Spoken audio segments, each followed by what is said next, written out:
siapa yang paling diuntungkan dari isu ini? Jika upaya membenturkan Jokowi dan Megawati ini berhasil, siapa yang akan tertawa paling kencang? Ini strategi politik yang meresahkan. Tapi bagi pihak lain, ini strategi yang brilian demi meraih kemenangan politik dengan cara mengobok-obok pendukung Jokowi.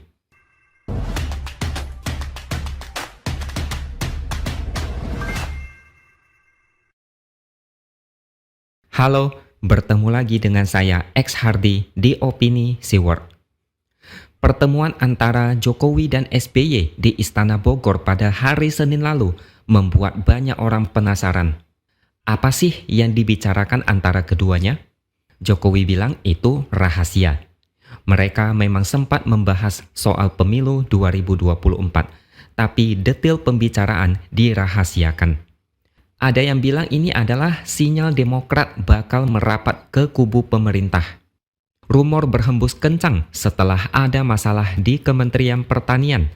Akan ada reshuffle dalam waktu dekat dan AHY akan ditunjuk menjadi Menpora. Kemudian datanglah seorang pengamat yang namanya Rocky Gerung. Dia komentari pertemuan itu lalu membuat kesimpulan asal bunyi. Dia bilang dari pertemuan keduanya, semua yang bermusuhan dengan Megawati akan menghasilkan komposisi baru. Dia menduga blok Jokowi, SBY, dan Prabowo akan berhadapan dengan blok Megawati. Selain itu, dengan adanya pertemuan antara Jokowi dan SBY, Rocky Gerung menduga Megawati merasa diakali. Ini adalah bentuk lain dari strategi adu domba antara Jokowi dan Megawati.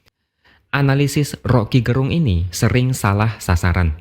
Kebanyakan cuma asbun, asal ngomong, ngawur, ngaco, yang penting koar-koar. Sangat aneh kalau orang ini disebut cerdas dan dianggap filsuf. Logikanya sering terbolak-balik. Ada sebuah gerakan masif dan terstruktur untuk memecah belah pendukung Jokowi dengan cara membenturkan Jokowi dan Megawati. Tujuannya supaya PDIP ditinggalkan.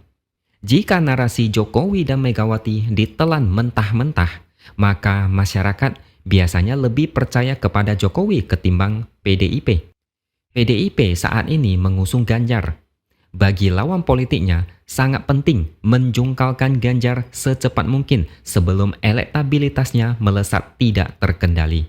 Jualan agama sudah tidak laku. Tukang demo yang jualan agama sudah bokek, tidak dapat logistik. Yang paling efektif saat ini adalah menggunakan Jokowi sebagai peluru untuk menembak PDIP. Cara ini sudah berulang kali terjadi. Misalnya, narasi Jokowi mendukung Prabowo. Jokowi sering disebut mendukung Prabowo untuk melawan PDIP yang mendukung Ganjar. Jokowi disebut sudah muak dengan PDIP karena sakit hati disebut petugas partai. Tapi mereka lupa, justru kelompok pembenci Jokowi dulu teriak-teriak dengan sebutan yang lebih biadab. Jokowi PKI, Antek PKI, keluarganya difitnah dan dihina dengan sadis. Kemudian berlanjut ke isu Gibran menjadi cawapres Prabowo. Jokowi disebut sedang melakukan perlawanan terhadap PDIP dengan merestui Gibran menjadi cawapres Prabowo. Kemudian berlanjut lagi ke Kaisang yang dalam waktu singkat menjadi ketua umum PSI. Ini gorengan yang lebih gurih karena Jokowi lagi-lagi mau melawan PDIP dengan menempatkan Kaisang di partai lain, bukan di PDIP. Sekilas memang ini masuk akal dari kacamata orang awam. Kenapa Kaisang tidak di PDIP saja? Ini pasti ulah Jokowi yang sedang mempersiapkan kekuatan baru untuk menandingi kekuatan PDIP. Begitulah narasi yang beredar belakangan ini. Ada satu pengamat yang bahkan berani bilang kalau masuknya Kaisang ke PSI adalah pesan ancaman dari Jokowi untuk Megawati. Jangan macam-macam dengan Jokowi atau gerbong pendukungnya bakal beralih mendukung PSI. Ini adalah analisis orang yang mungkin sedang mabuk atau baru bangun tidur. Selanjutnya Jokowi ketemu SBY. Lantas Rocky Gerung bilang Megawati diakali.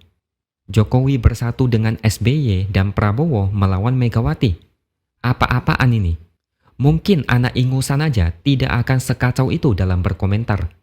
Bagi kelompok sebelah, tidak penting apakah hubungan Jokowi dan Megawati itu baik atau buruk. Itu tidak penting. Yang penting adalah persepsi masyarakat. Mereka kepingin masyarakat percaya Jokowi sedang kurang harmonis dengan Megawati. Berkali-kali PDIP bilang hubungan Jokowi dan Megawati baik-baik saja. Tapi di saat yang sama, selalu ada isu yang menggiring ke arah keretakan hubungan antara keduanya. Dua isu ini kayak saling berkelahi.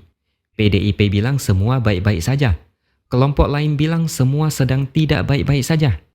Semua tergantung dengan persepsi masyarakat. Jika masyarakat percaya Jokowi sedang menggalang kekuatan untuk melawan Megawati, atau Jokowi mulai muak dengan PDIP, itu yang diinginkan kelompok sebelah. Karena dengan begitu, masyarakat akan berpikir Jokowi sudah mendukung Prabowo. Ingat, semua ini permainan persepsi. Masyarakat berpikir Jokowi mendukung Prabowo, maka PDIP bakal rugi. Ganjar bakal rugi. Apalagi kalau Jokowi tidak bisa formal mendukung capres tertentu, mereka memanfaatkan ini untuk mempengaruhi masyarakat. Ini strategi yang benar-benar ugal-ugalan dan gila. Kaisang masuk ke PSI, katanya itu bukti Jokowi marah dengan Megawati. Jokowi ketemu SBY, Jokowi dibilang bikin Megawati sakit hati. Itu kesimpulan dari siapa sih? Yang jelas ini analisis orang yang mimpi di siang bolong. Kalau begitu, bagaimana dengan Puan yang pernah ketemu AHY? Apakah Puan disebut anak durhaka karena bertemu dengan anak SBY yang kurang harmonis dengan Megawati? Apakah Puan disebut sedang menggalang kekuatan untuk menggulingkan Megawati demi menjadi ketua umum PDIP? Nggak ada kan? Patut diduga ada dua hal yang menjadi kemungkinan. Yang pertama, Rocky Gerung cuma asal ngomong dan mau bikin sensasi seperti yang sudah-sudah. Yang kedua, apakah dia menjadi buzzer sebelah yang mau memecah belah? Tidak mungkin orang seperti dia bikin analisis aneh, kayak orang mengarang bebas tanpa dasar yang masuk akal. Dan perlu diketahui, sebagian besar masyarakat di sini gampang dipengaruhi dan diadu domba. Mereka bahkan mudah disetir oleh isu murahan. Ini yang sebenarnya ditargetkan oleh kelompok sebelah. Mereka membenturkan Jokowi dengan PDIP. Mereka hanya butuh masyarakat percaya bahwa memang ada masalah antara Jokowi dan Megawati. Itu sudah cukup untuk memecah suara dukungan dari Jokowi.